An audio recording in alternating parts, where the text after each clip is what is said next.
Chunky guy gets Isekai to another world and then becomes a really hot skinny guy. Where do I remember this from before? Oh, Fruit of Evolution. Yeah, same writer. Big shock. Yes, we have I got a cheat skill in another world and became unrivaled in the real world too. That title. I love whenever a show has the title is literally the first, 5 volumes. Yes, it's a series that just kicked off in the spring 2023 anime season. This is my thoughts on the first episode, my first impressions of the show. Just gotta talk about it because there's so much to not really chew on, but we have to discuss. But yes, let's jump right into it. I got a cheat skill opens up with a guy named Yuya Tenjo, and we get a perspective really early on that this guy is really chubby. Everybody seems to hate his face and how ugly he is. Even his parents mistreated him. His own 2 little brother and little sister mistreated him. Everybody hates his existence. He is just that tubby and that ugly. Well, it does seem like his grandfather was really kind to him. His grandfather seemed to be the only person that treated him well. Told him all the time that treat others with kindness, especially those in danger. Those that are in danger need kindness. And it seems like that's been his driving force. Look, everybody hates me, but I was lucky enough to be born. So hopefully one day I'll run into somebody that needs help and I'll be able to help them. Well, sure enough, it's just really hot chick that's super rich is for some reason in a back alley being attacked by a bunch of guys. And he speaks up and gets the crap beat out of him before he just walks off. We'll cut forward. There's graduation happening and he has to go to work. These bullies attack him, beat the crap out of him. Well, this unfortunately leads to him being fired from his work because he was late to get to work, and this kind of pushes him over the limit. He goes back home, which we come to find out that the home that he's staying at was actually inheritance given to him by his grandfather, and his parents apparently wanted to take it from him, but everything was written so well by the grandfather that only Yuya could have it. But as he's at this house, he gets frustrated, starts punching a mirror. Remember that part. Punches a mirror. And then at some point he punched the wall and the wall flips. Apparently in the bathroom there's a secret door. And behind this door is a whole bunch of weird stuff. And he's like, well, no, grandfather did do a lot of traveling, so I guess this is all the weird stuff that he brought back with him. And eventually he comes to a door. And this door opens up to somewhere else, to another world. And as he steps to the door, this big prompt pops in front of him, gives him a whole bunch of titles and skills, and namely the aspect of the master of the door. This is like the concept I guess they're going with, is that he's the master of this door. And this door does a whole lot of really crazy things. Well, on the other side of this is inside of this house. And there's a paper there that basically tells him that I am the previous owner. I'm passing away. Whoever finds this note, you get this house. And it has this barrier on this plot of land that whoever owns it is the only one that's allowed in it. And so as he's kind of walking around, he's checking out things. There's weapons there. He starts to mess with the weapons, checks out his stats. He's got 1 in everything. He's got no stats whatsoever, but he does gain more stats than normal people do. And eventually an ogre attacks. This, I think it was a level 400 ogre shows up.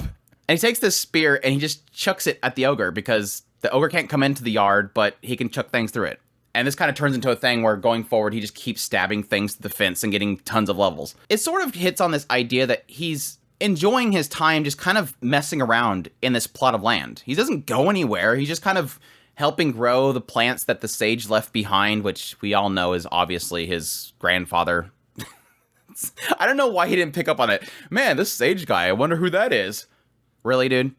I mean, it's going to get worse later. Don't worry. It's going to get worse later. But he's enjoying his time just kind of piddling around in there. And yes, as he kind of returns back home and goes to bed, he ends up changing. His whole body structure changes. He puts a bunch of points into stats, and as he goes home, goes to sleep, and then sort of like a werewolf kind of transformation thing. He's like, ugh, and his body's all morphing and stuff like that, and he turns into a really hot, 6-pack abs guy. And again, he broke the mirror, so he has no clue that he changed physically. But again, it sort of hits on the idea that he's enjoying his time in this other world, just putzing around, and it sort of got his mind off of how terrible his life is with his family and people that he works with in his school. Well, yes, it's finally next year, and he has to go back to school, and when he arrives there and sits down at his desk, everybody's like, who the heck are you, some transfer student? And he's like, no, I'm Yuya Tenjo. And they're all like, You're not Yuya Tenjo. What are you talking about? And even his siblings are like, who the hell are you? You're not Tenjo. And then the rich girl that he somehow came across earlier comes to school and calls out to him, so. My thoughts on I got a cheat skill in another world and became unrivaled in the real world too. Yeah, this show so far is okay. I'm gonna be perfectly honest. I didn't like Fruit of Evolution at all. I don't... Mainly my main problem with Fruit of Evolution really comes down to I don't like the writer's humor. Like, the writer just had, like, massive toilet humor. Like, it's just absolute toilet juvenile type of humor. Like, BO and farting and stuff like that. I just don't care for it. It's just not my humor. And it just seemed like it was a bit too easy. And it seems like that's what they're gonna do here, too. It's just the same shtick. This writer loves fat guy, treated terribly, goes to another world, gets super hot, and then never reflects on it ever again and moves forward as OP character. And it's like, well, why even start as a fat guy? If it's not going to play at all in the story. Maybe Fruit of Evolution did something with it later on. I don't know. This one seems to be playing on it a little bit in the idea that everybody's shocked that he's physically changed and he's starting from zero, basically, and the idea that he has nothing. Nobody likes him. He has no friendships or anything. And I'm honestly really curious how they're going to play that into the story. Like, is he suddenly going to be like, you know, hey, you all mistreated me. I don't want to have anything to do with you. Or is it just everybody suddenly thinks he's hot and thus he gets all the girls that before hated his guts? I don't know. We'll see. The build up to the Isekai element, I think, is fine. I do like this concept of the door that goes to the other world. I've always kind of liked the story where you're able to go between the two worlds. I loved saving 80,000 gold last season. And this kind of seems like it has the same similar concept. Now, granted, he's not able to teleport between them, but he has a door that he can enter and go to this other world whenever he wants. And it's sort of got a similar sense as 80,000 gold, and the idea that everything that he has with him, when he goes to the door, he can opt to have it transfer it to a currency that he can use in the other world. So he killed this ogre. He has all this stuff on him. He goes to the door and it says, do you want to exchange this for yen? And he does, and it gives him like several thousand grand worth of money. Like, he's just making bank just killing this ogre and then just exchanging it for money.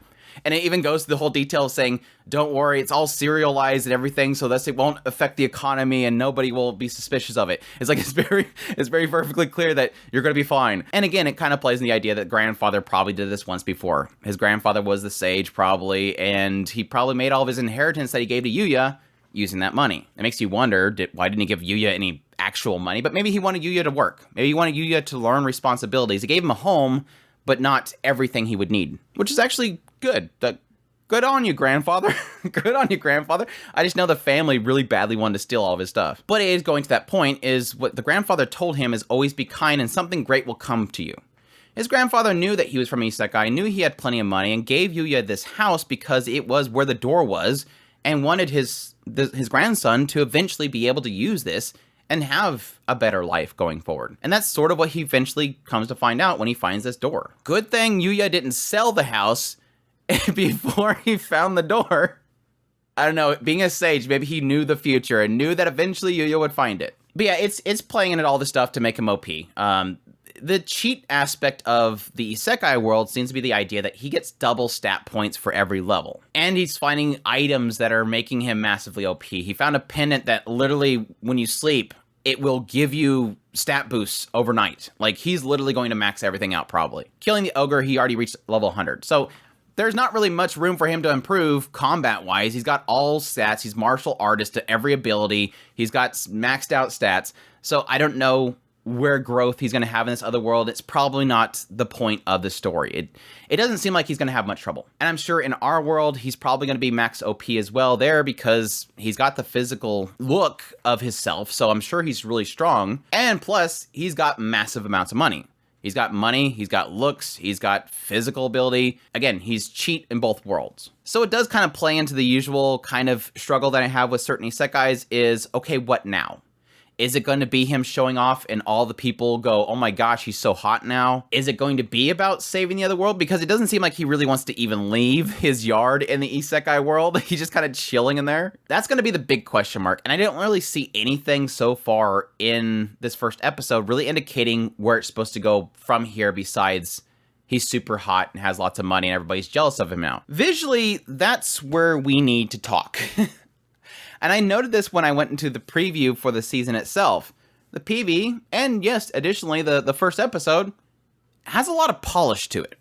It's got a very unique style to it. It's got a lot of polish. It's got a lot of detail in the characters' faces and stuff. But it's Milpenzi.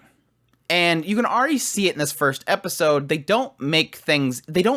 Things don't move right. Like, things just seem to be sliding across the screen to make it look like it's moving, but it's not really moving. And that's my biggest fear that I have for the show going beyond the first episode. They're going to put plenty of polish in that first episode. Question mark's going to be beyond here. In the PV, we see later stuff, and it looks pretty flashy and stuff like that. But I don't have any sort of trust whatsoever with this studio. I mean, this is the studio that did Copcraft, which took Renji Murata's beautiful artwork and did nothing good with it, which seems to be par for the course for Renji Murata. Renji Murata can never get a break when it comes to a studio actually getting his style right and doing it justice. Obviously, they did Wake Up Girls, and that show went to garbage real quickly, unless you like watching the outside window of a production studio for hours on end. And then finally, yes, the new Berserk, which that'll make everybody cringe. This isn't a good studio. It's never been a good studio. Now, hopefully, this is their breakout. Who knows? But again, I'm already seeing cut corners in this first episode, so that's the big question mark going forward. Additionally, the director's pretty much tied to that studio, and they did Soma Spider So What? Not promising whatsoever. But we'll see. Despite the fact that so many things are working against me on this show, the writer, the director, the studio, and the fact that it feels a little bit too tacky in the idea of chubby bullied guy suddenly becomes hot guy. That part struggles with me. And my gosh, how did this guy not know that his appearance changed throughout his entire break is beyond me. I mean, yes, he broke his mirror. He did say that he doesn't really want to see himself anyways, but you're eventually going to see your reflection somewhere. He even went to get his new school uniform made out, and he didn't see a mirror there, like in passing, like corner of his eye. He's kind of dumb. He's kind of dumb. I guess it was all to build up to the punchline that he doesn't realize it until he's at school and everybody's questioning. It's just dumb. I will give credit where credit's due, though.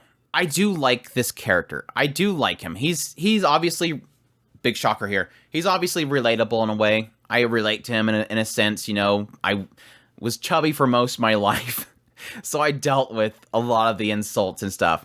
Maybe not to his degree, but pretty close. And it seems like he's not turned into a nasty person. And I think that's going to be the nice thing about it, because when I seen the PVs and everything, I assumed this was going to be a revenge isekai. The idea that he was mistreated for so long, he goes this other world, becomes super hot and skinny, comes back to the school, everybody's like, oh my gosh, now you're super hot, I like you, and he goes, you know, buzz off. But he doesn't really seem so far like he has that personality. He is still super timid and very fearful of those around him. I would assume that being faced off with gigantic ogres that look like they want to bite your head off in a single swoop would give you some sort of courage, but it's sort of the same idea as Mushoku Tensei Jobless Reincarnation, whereas this idea that you go through some terrible experiences, but you're still fragile inside. And I honestly do believe this has a lot of inspiration of Mushoku Tensei. It's literally like, what would you get if you took Fruit of Evolution writer who suddenly reads Mushoku Tensei Jobless Reincarnation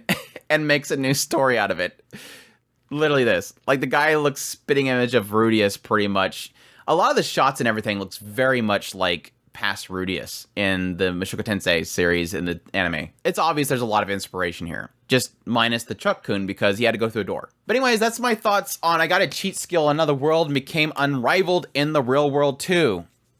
Fantasy Fulfillment 101. Let's see where it goes from here. But again, expectations really low. The female art is super gorgeous though, I will say that. But anyways, I hope you guys enjoyed this video. As always, if you did, make sure to hit that like button down below, comment, let me know what's thought of this series, so you can be checking it out. Additionally, if you're new to this channel, make sure to hit that subscribe button so you get all my content. I do news, reviews, first impressions, top list. If it's anime, it's pretty much here. I'll be doing first impressions of all the shows of the season. Additionally, if you like this content and you want to support the channel more, I have a Patreon link, a tips link, and a super thanks button down below. I greatly appreciate it, but it supports the channel. You guys mean so much to me, and y'all take care.